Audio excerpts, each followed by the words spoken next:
Comment un seul homme est-il capable de détruire un char d'assaut ou de réduire un édifice en cendres? À l'aide de ceci, il s'agit de l'arme anti-char tirée à l'épaule la plus utilisée du monde. Ce lance-roquette de la guerre froide fait toujours voler ses cibles en éclats. Mais il a de la compétition. Est-il à la hauteur des nouveaux systèmes à la fine pointe de la technologie? Super. Je me rends aux quatre coins du monde pour le découvrir. Voici le RPG, une arme qui a changé le monde. Rien n'a davantage contribué à façonner l'histoire que les armes à feu. Je m'appelle Will Willis, ancien Ranger et membre de l'unité de recherche et sauvetage de l'aviation américaine. Grâce à l'entraînement, le maniement des armes modernes est pour moi une seconde nature. Aujourd'hui, je fais équipe avec les plus grands spécialistes dans le domaine afin de comprendre comment les plus formidables armes militaires de tous les temps ont contribué à changer le monde.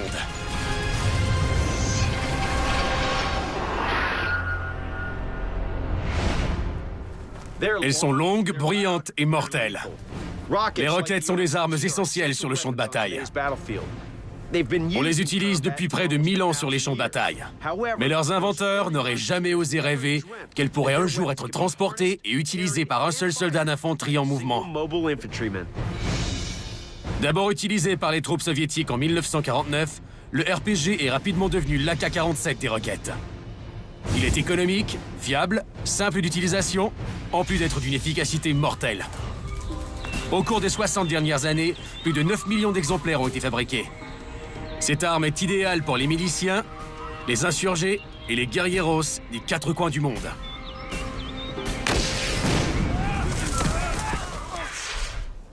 Tout comme l'AK-47, le RPG n'est pas sur le point de disparaître. Mais des modèles plus modernes, comme l'AT-4 suédois, lui font compétition, parfois même lors de combats rapprochés. Au mois d'avril 2003, le règne de terreur de Saddam Hussein prend officiellement fin. Mais des cellules de résistance provoquent le chaos en Irak. Des Marines américains qui patrouillent dans Sadr City arrivent face à face avec des soldats lourdement armés des anciennes troupes du dirigeant exécuté.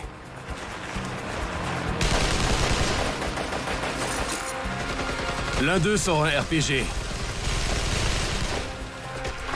Mais les Marines ont leur propre lance-roquette, l'AT-4.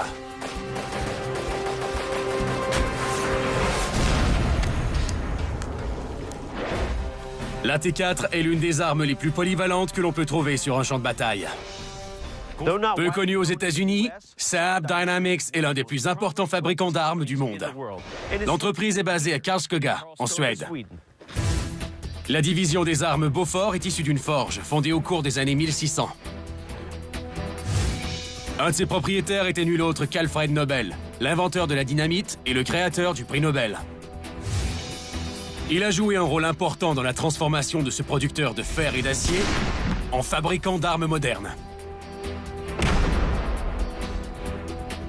J'ai parcouru plus de 8000 km pour tester la nouvelle AT-4 moi-même. L'AT-4 CSTW, une charge en tandem pour espace confiné. C'est le plus récent lance-roquette à usage unique. Un seul tir peut détruire de grandes structures et des cibles blindées.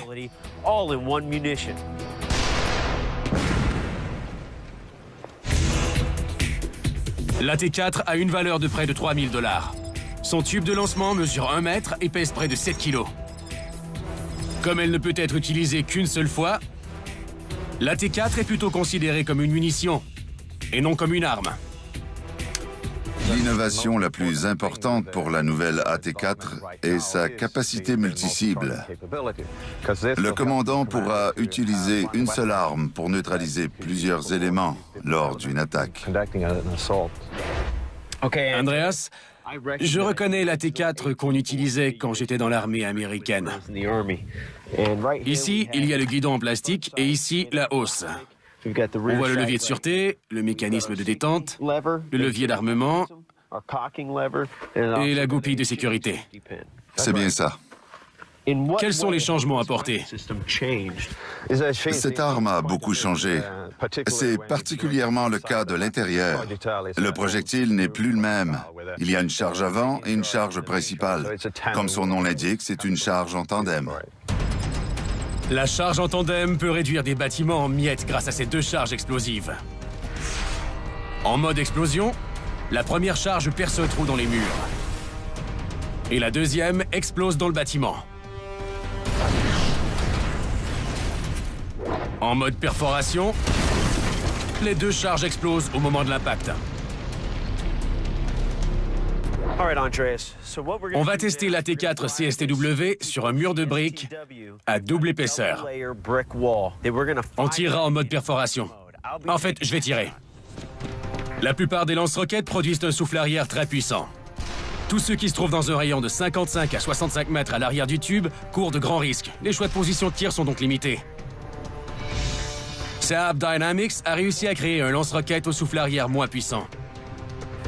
Il peut donc être utilisé dans des espaces clos pour les combats en zone urbaine.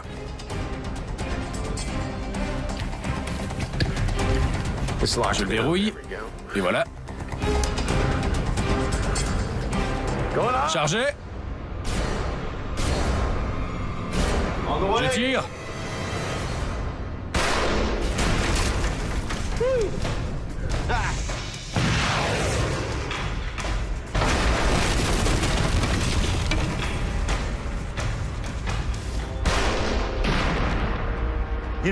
C'est incroyable parce que l'effet de souffle n'était pas si terrible. On est dans une pièce fermée et on est indemne. Ouais. Les dommages causés en mode perforation sont spectaculaires. Andreas va maintenant me montrer ce que l'AT4 peut faire en mode explosion. Il va tirer sur une plus grosse cible en béton armé. Quelle est l'épaisseur du mur? C'est un mur de béton armé de 20 cm. Il y a deux couches de barres d'armature de 1,3 cm. Et derrière le mur de béton, il y a un grand conteneur en métal. Oui, c'est un conteneur d'expédition. On saura ce que la charge principale peut faire.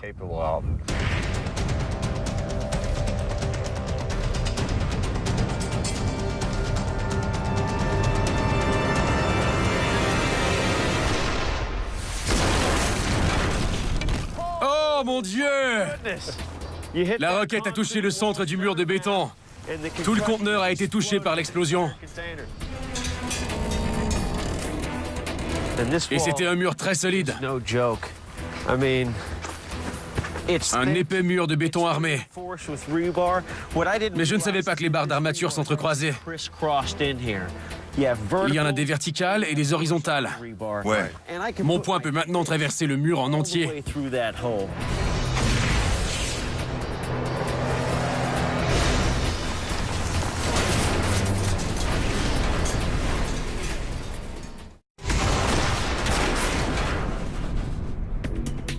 Remarquez le pouvoir de perforation. Il y a des petits trous dans les côtés d'acier.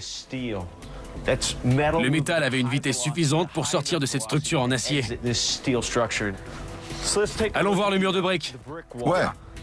Même à une distance de 140 ou 180 mètres, la brèche est importante. Un système d'armes peut faire deux choses différentes. Il peut provoquer des explosions ou créer des brèches. Et c'est une brèche classique. Je peux entrer dans un édifice en passant dans le trou créé par la T4. Il y a des briques jusque là-bas. C'est dangereux. Toute la structure est affaiblie. Un autre tir la ferait tomber. La T4 n'est pas la seule arme suédoise intimidante sur les champs de bataille. Le canon sans recul Carl Gustav M3 ne donne pas sa place non plus.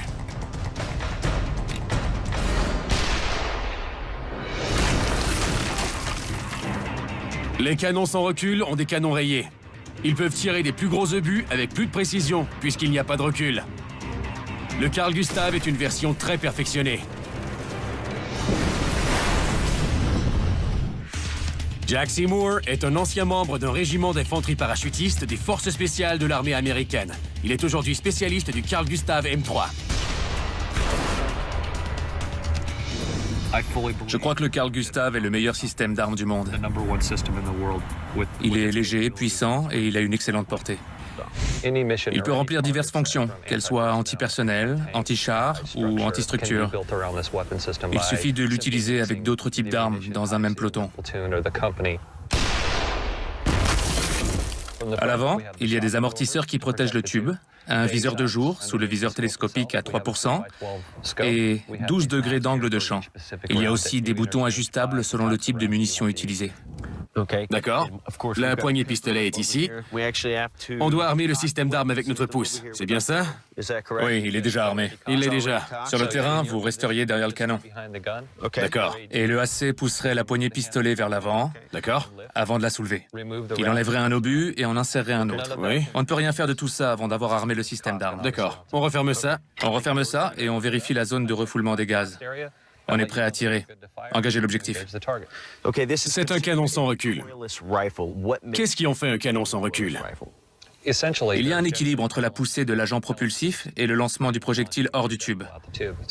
Les gaz sortent à l'arrière et l'obus sort à l'avant. Le tireur ne remarquera aucun recul ou presque. C'est ce qui en fait un canon sans recul. D'accord. L'énergie n'est pas absorbée par le corps du tireur. Elle est dégagée sous forme de souffle arrière et elle propulse le projectile. Oui. D'accord.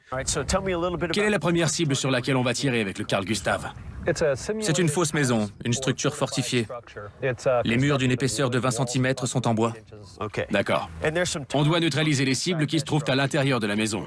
Oui. J'ai hâte d'essayer. Avant de tirer la charge de 84 mm, je fais un test avec une charge de 20 mm. Cette munition de calibre réduit est utilisée pour les tests d'adresse au tir puisqu'elle coûte moins cher. Personne derrière, permission de tirer.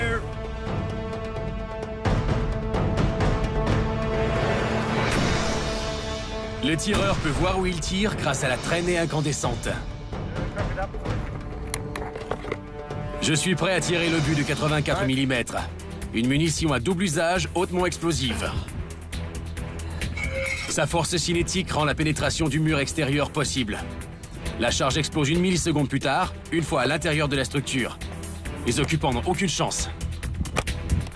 Cet obus vaut 1 800 $. Il n'y a donc pas de place pour l'erreur.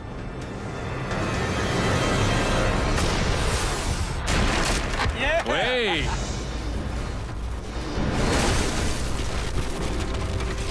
Regardez les ailettes. Les ailettes du projectile. Ouais. Elles se sont logées dans le mur. Je ne sais pas où est l'autre, mais il y en a 4 sur le mur. Elles sont bien enfoncées. On dirait bien. De l'autre côté, L'orifice de sortie. cette partie est fondue. La charge a explosé dans toute la pièce. Regardez la taille de ce trou sur le mur du fond. Et notre cible, elle a été touchée à plusieurs endroits. Ici, ici, ici. L'explosion est dévastatrice. Tous ceux qui se trouvaient de l'autre côté du mur ont péri. Le Carl Gustav et l'AT-4 donnent une puissance de feu sans précédent à un seul soldat. Mais les roquettes tirées à l'épaule sont utilisées depuis plusieurs décennies. Elles ont été créées pour venir à bout d'une nouvelle menace sur les champs de bataille. Au cours de la Première Guerre mondiale, les premiers chars blindés traversent le No Man's Land pour mettre fin à l'impasse des combats de tranchées. Les troupes allemandes n'ont pas d'équivalent à cette machine de guerre britannique. Mais en 1939, l'Allemagne réussit à améliorer la technologie créée par son ennemi. Et ses divisions de Panzer sont au centre de la stratégie de la guerre éclair. Les résultats sont accablants.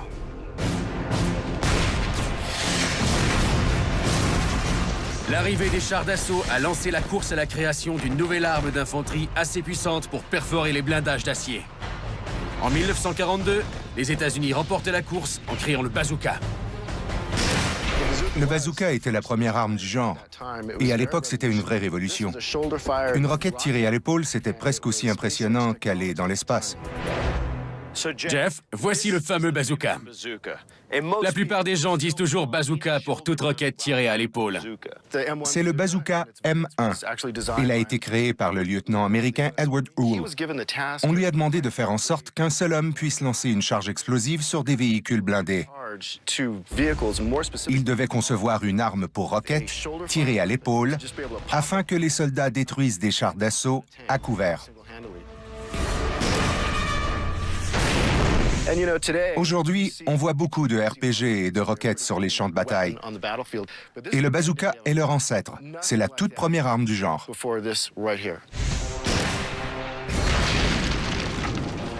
Avant de tester le bazooka, discutons roquettes. Le pouvoir destructeur de la charge du bazooka et de la plupart des roquettes tirées à l'épaule vient de ce qu'on appelle la charge creuse. Comme une lentille qui concentre la lumière, une charge creuse concentre la force de la charge explosive pour créer un jet de métal en fusion qui peut trancher de l'acier.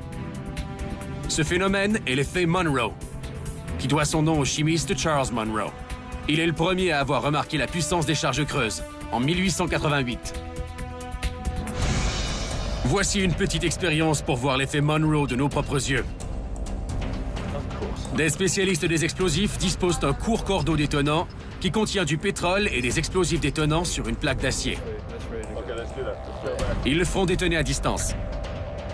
Ils mettent la même quantité d'explosifs dans une charge creuse faite de bois.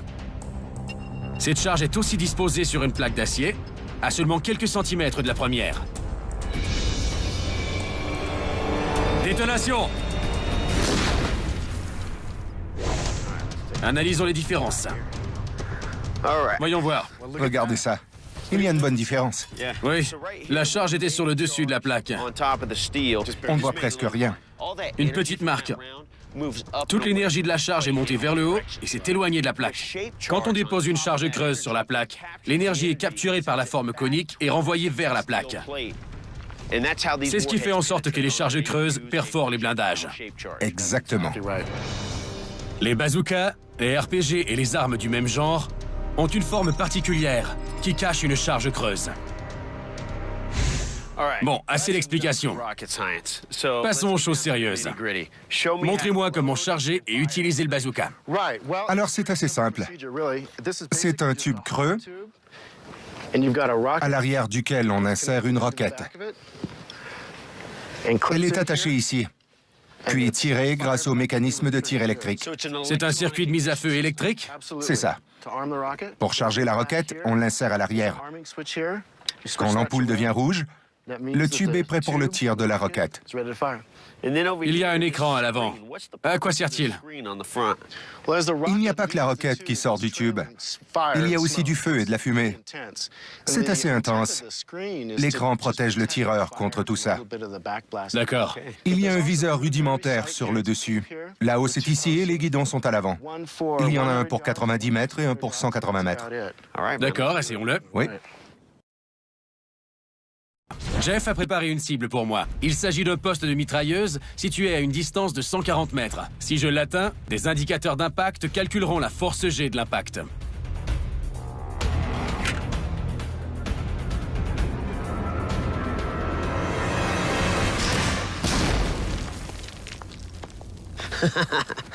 Super! L'explosion a fait des dégâts considérables. La roquette du bazooka a été conçue pour perforer des chars d'assaut. Alors ces soldats n'avaient aucune chance. C'est efficace. Oh oui. Regardez ça. Wow. Oh mon Dieu, ça a tout détruit. Pauvres soldats. Dans le monde médical, on appelle ça un trauma mutilant multisystémique. L'indicateur d'impact est ici. Il a évalué la force d'impact. Celui-ci a explosé. Alors le soldat a subi une force de 25 G. L'autre indicateur est ici. Il est rouge aussi. Force de 25 G. Un médecin ne pourrait rien faire pour les deux soldats. Ils ont perdu la vie. Avez-vous aimé tirer avec le bazooka? C'était excitant. J'ai pu expérimenter ce que les soldats ont expérimenté durant la Seconde Guerre mondiale. J'ai fait la même chose que de grands guerriers.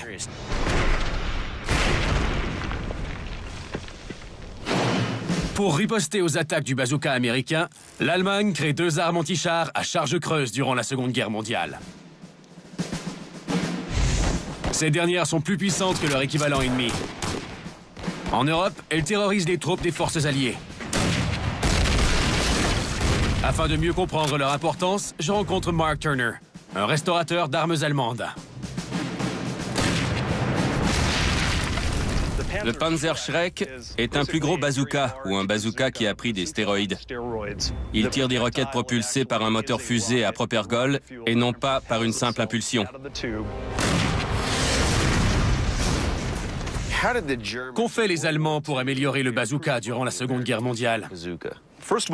Ils ont nommé leur arme le Panzerschreck, ce qui signifie la terreur des chars. Il est terrifiant parce qu'il est plus gros. Le bazooka américain a un calibre d'environ 60 mm, mais le Panzerschreck tire des roquettes de 88 mm. Elles sont 2 fois plus lourdes et elles ont une puissance destructrice 2 fois plus élevée. Le chargement et le tir sont semblables à ceux du bazooka? Oui, ils ont plusieurs caractéristiques semblables. Le Panzerschreck a aussi une pièce qui tient l'arrière de la roquette une fois qu'elle est insérée dans le tube. Mais il n'a pas de pile électrique pour la mise à feu. Il a plutôt une tige magnétique et une bobine. Une étincelle jaillit lorsque l'aimant est inséré dans la bobine.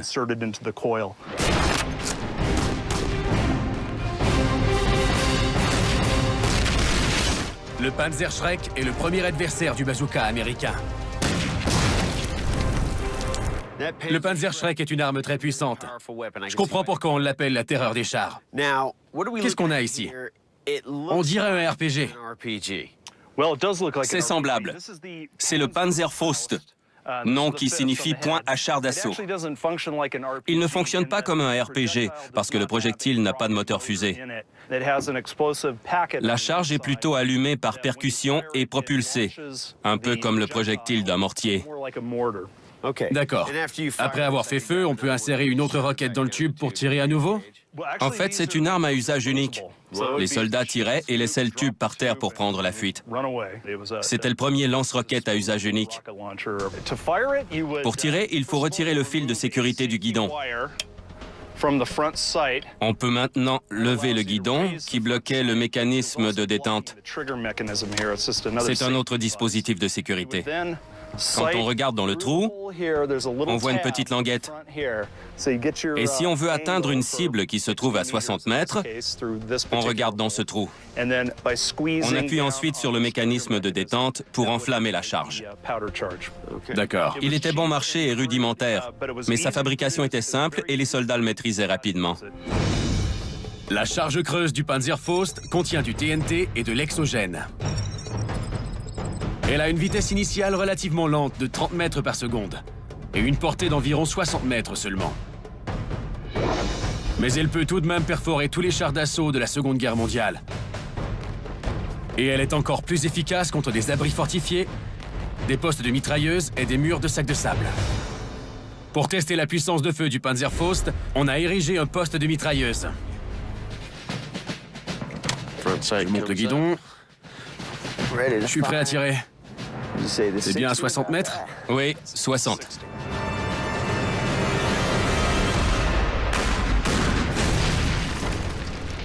En plein dans le mille. C'est vrai, tout le monde peut se servir de cette arme dévastatrice.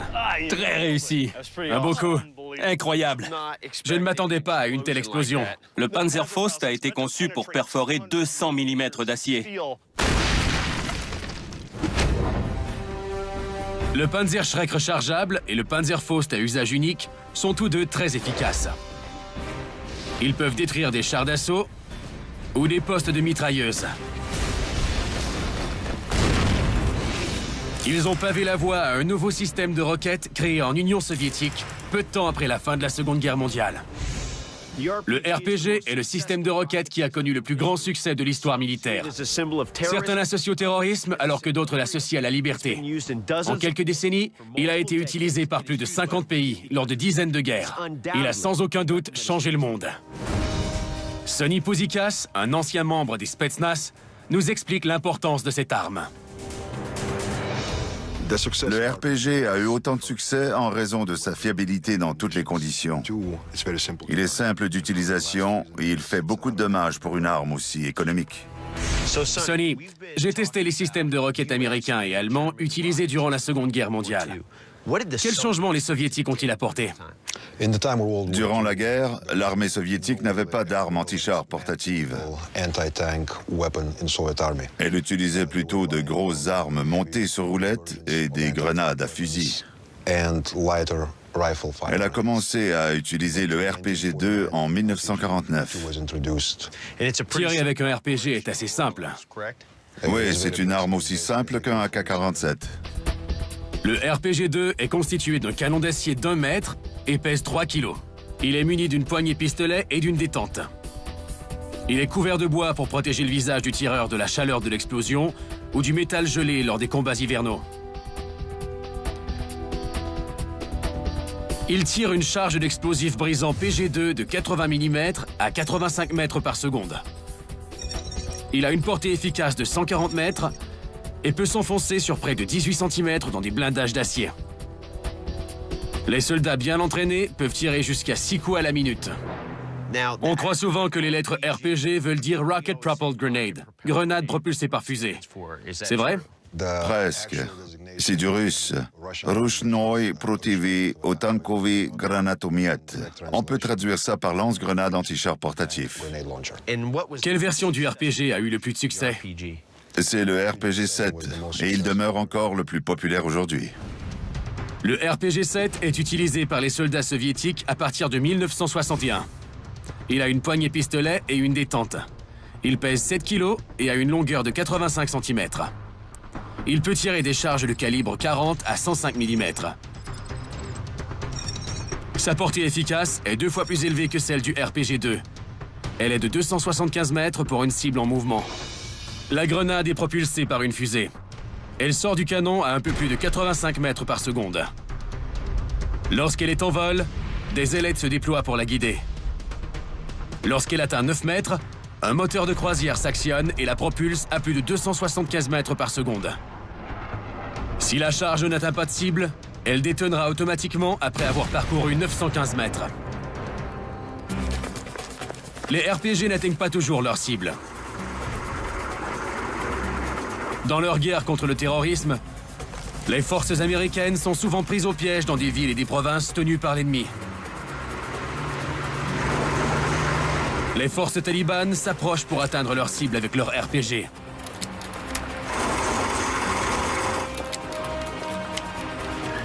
Le tireur doit prendre les vents en considération s'il veut atteindre sa cible. S'il la rate, il lui faudra 14 secondes pour recharger l'arme. Ses ennemis auront donc la chance de riposter. Le RPG-7 a une solide réputation. Je vais le mettre à l'épreuve en tentant d'atteindre cette cible. Je vais d'abord avancer à travers un boisé pour prendre ma position de tir, à environ 90 mètres de l'objectif. Pour détruire le véhicule, je dois calculer le vent latéral afin que le projectile atteigne réellement la cible.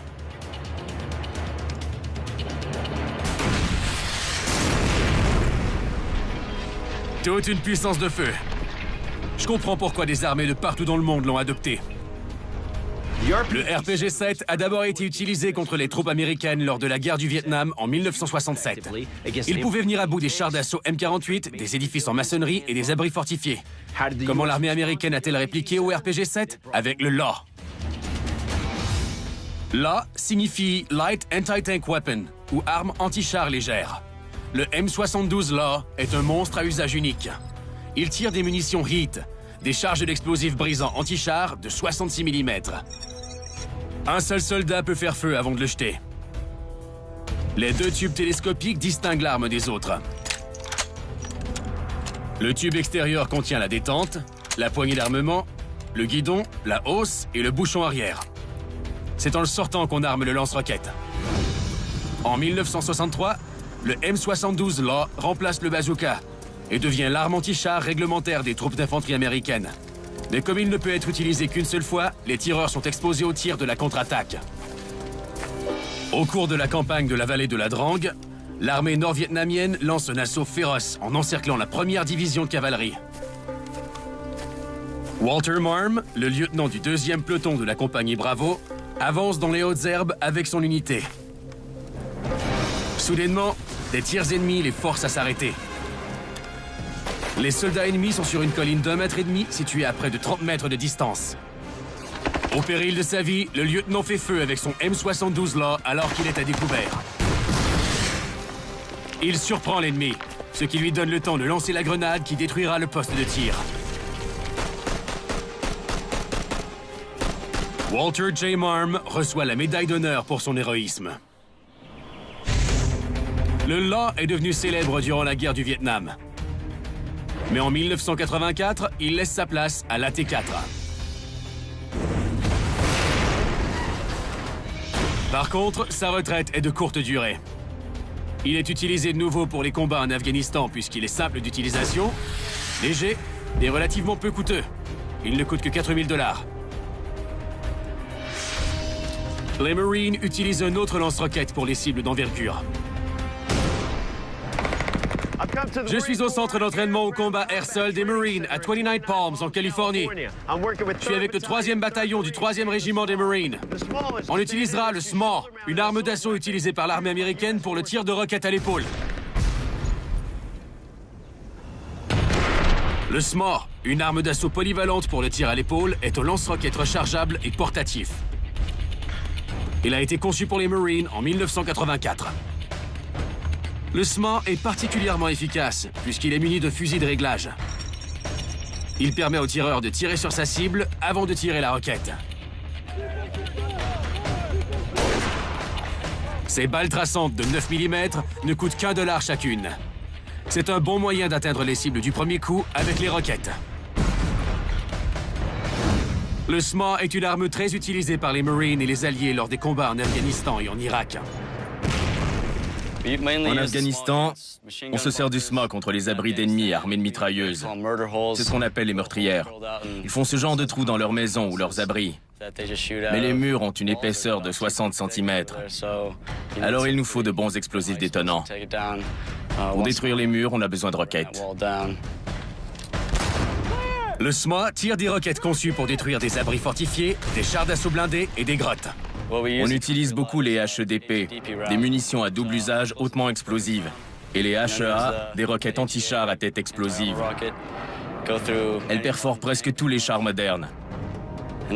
On utilise aussi le SHA-NE, qui a été créé pour les combats en Afghanistan et en Irak. Il peut détruire des édifices et des grottes grâce à la surpression. L'explosif contient de la poudre d'aluminium qui se disperse dans l'air, ce qui crée une surpression qui peut détruire un édifice de 2 étages. Mais au combat, comment sentir le SMAW face à un RPG? Vous avez utilisé le RPG-7? Oui. Quelles sont les différences entre le RPG-7 et le SMAW? Il est très facile de tirer avec le RPG-7, mais on ne peut pas marquer notre cible. Avec le SMAW, on voit où notre projectile tombera. Le RPG a un grand pouvoir meurtrier. Il peut abattre des aéronefs. Croyez-vous que le SMAW pourrait abattre des aéronefs comme le fait le RPG? Je crois que oui. Mais le souffle arrière poserait peut-être problème. Il pourrait nous blesser les pieds. Il déplacerait beaucoup de terre. J'ai déjà vu des hélicoptères abattus par des RPG. Dans le bon angle, le SMAW pourrait faire la même chose. Comment peut-on abattre une cible aérienne qui vole à une altitude de plus d'1 kilomètre? Le RPG n'a pas une telle portée. L'armée américaine n'a qu'un seul modèle de lance-roquettes portatif capable d'atteindre des cibles qui volent aussi haut. J'ai fait le voyage jusqu'à Fort Sill, en Oklahoma, pour faire le prochain test. J'ai accès au plus récent centre d'entraînement de l'armée. Je m'apprête à y tester le missile Stinger. Ce simulateur de tir pour le missile Stinger pousse la technologie vers de nouveaux sommets. Voilure tournante. Ennemi engagé. Vérifier signal. Signal vérifié. Missile lancé. Cible détruite. Lors de la formation des soldats au lancement du Stinger, les instructeurs voient ce que le tireur voit dans son viseur. Signal vérifié. Le Stinger a une antenne d'identification ami-ennemi qui interprète les signaux codés émis par l'aéronef. Elle émet ensuite un signal qui identifie l'appareil. Vérifier signal. Signal vérifié. Il s'agit soit d'un ami potentiel ou d'un inconnu. Missile lancé. Cible détruite. Le simulateur reproduit aussi des avions amis pour que les soldats reconnaissent les différents signaux. On peut simuler tous les aspects des combats dans différents environnements. Cible. IFF. Ennemi engagé. Signal vérifié. Surpointage. Cible détruite. Le tube de lancement du missile Stinger tire un missile surface-air autoguidé infrarouge, aussi connu sous le nom de SAM. Il peut détruire des aéronefs qui volent à une altitude de près de 4 km. Lors du lancement, un éjecteur pousse le missile à une certaine distance pour protéger le tireur. Puis, un moteur fusée à 2 étages accélère pour atteindre une vitesse maximale de 1600 km à l'heure. Cette partie est... C'est l'antenne IFF réutilisable. Il y a une antenne IFF. Le missile est à l'intérieur du tube.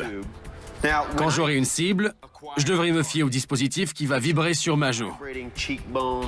C'est ça. Il est conçu pour vibrer sur ma joue. La joue. Si je n'entendais pas le signal sonore. Oui. Sur le terrain, il y a beaucoup de bruit. Bon, on voit un environnement urbain très réussi sur le simulateur. Combien d'environnements peuvent être projetés? Il y a 5 environnements différents, dont la ville, la jungle et l'Arctique. D'accord. Super. Je suis prêt à essayer le Stinger dans ces environnements. J'ai été formé pour le tir du missile Stinger lorsque j'étais Ranger. Mais c'était il y a quelques années déjà, alors je serai peut-être un peu rouillé. Cible. Identification. Ça y est? Ennemi engagé. D'accord. Missile activé. Vérifier signal. Signal vérifié. Engagé. D'accord. Débloqué. Retrouver la cible.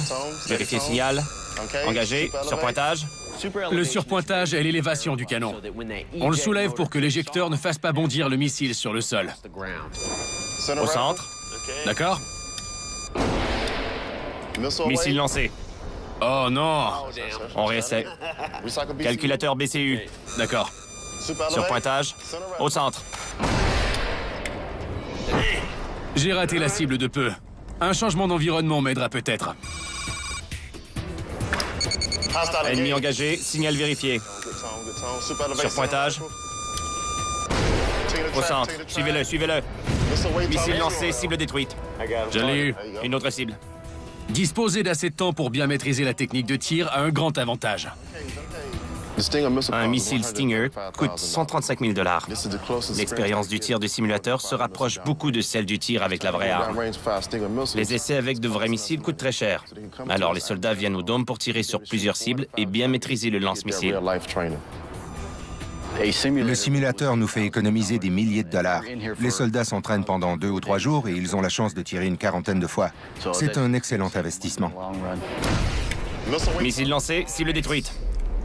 Super, là tu parles. C'est beaucoup plus difficile que ça en a l'air. Il faut tenter de garder le tube droit pour obtenir un signal. On doit tout faire dans un certain ordre. Ce que j'ai trouvé le plus difficile était de tenir la détente assez longtemps pour que le missile soit lancé. J'ai plutôt l'habitude des fusils avec lesquels on appuie sur la détente rapidement pour recommencer aussi vite. J'ai eu beaucoup de mal à tenir la détente. Est-ce que l'expérience est très différente du vrai tir? La principale différence entre les simulateurs et le vrai missile est la présence d'argon lorsqu'on tire un vrai missile. C'est la plus grande différence. D'accord. À cette exception près, le simulateur est pareil au vrai missile Stinger. Le contre-coup n'est pas très fort. Non, On ne sent pas d'effet de recul? pas du tout. Super. C'était très intéressant. J'ai adoré tirer sur un faux avion dans le ciel. Merci beaucoup pour votre temps. Merci. Ouais. J'ai testé certains des plus puissants lance-roquettes portatifs du monde. J'ai commencé avec le bazooka Ennemi engagé. et j'ai fini avec le Stinger. Missile lancé, cible détruite. Super.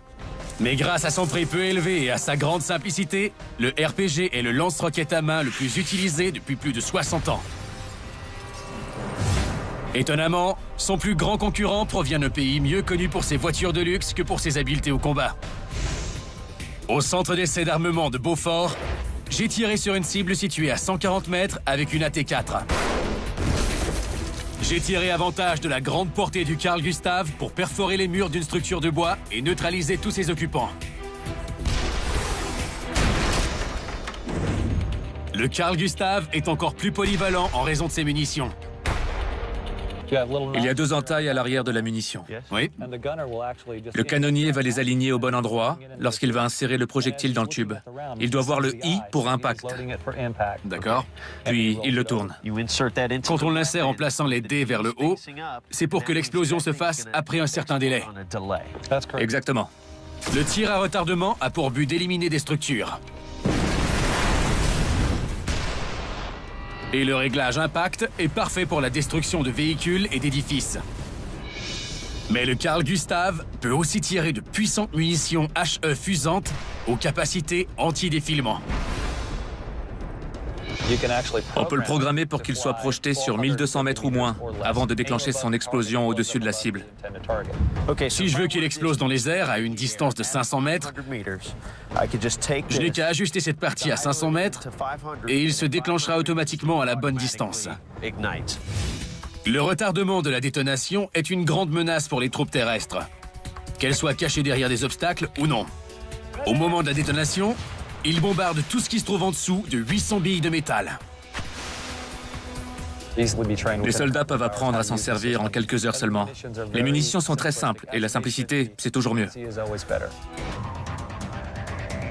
Bien sûr, je vais tester cette munition fusante. Ouais! Beau tir! C'est super! On voit bien la dispersion des billes. C'est impressionnant. C'était parfait. Il suffit de bien régler la portée du projectile. Si nos ennemis se trouvent dans des tranchées, on ne peut pas leur tirer directement dessus. On doit tirer des projectiles qui y retomberont.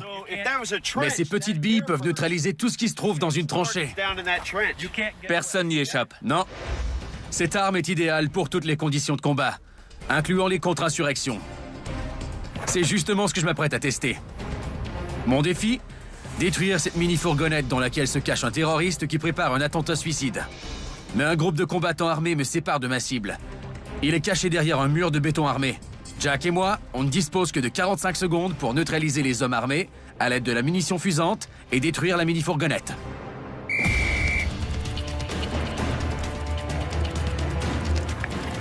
Cible à 500 mètres. Cible à 500 mètres, je suis prêt. Prêt? Oui. Je tire.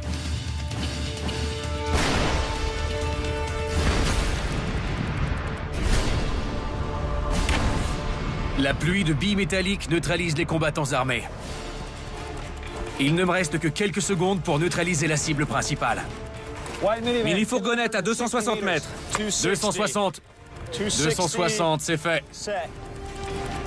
J'y vais. Zone de souffle dégagée. Je tire.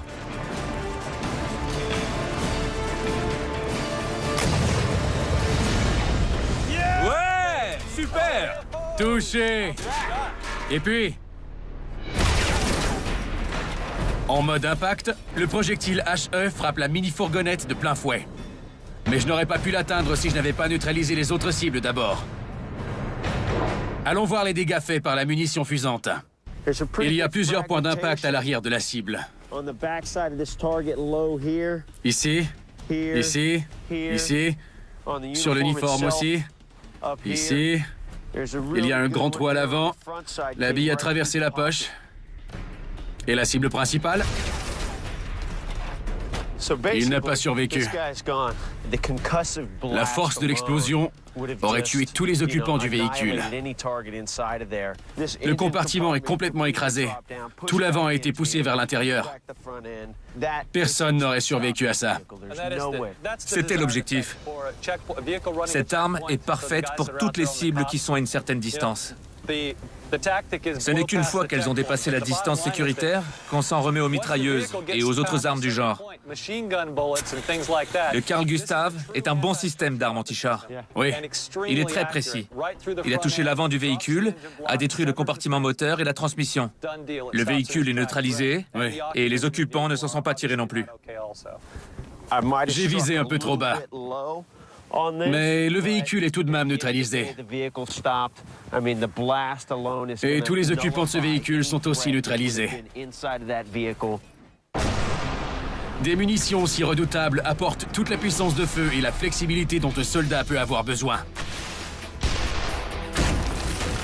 La puissance de ces roquettes est à couper le souffle. Et elle l'est encore plus si vous êtes la cible. Dans les mains d'un seul homme, les roquettes tirées à l'épaule, telles que le RPG et ses rivaux, peuvent changer le cours de combat qui semblait gagné d'avance. Des armes plus modernes, des véhicules, des blindés et même des aéronefs sont vulnérables face à ce système d'armes de plus de 50 ans. Ici Will Willis. Je rengaine mon arme et vous donne rendez-vous sur le champ de tir.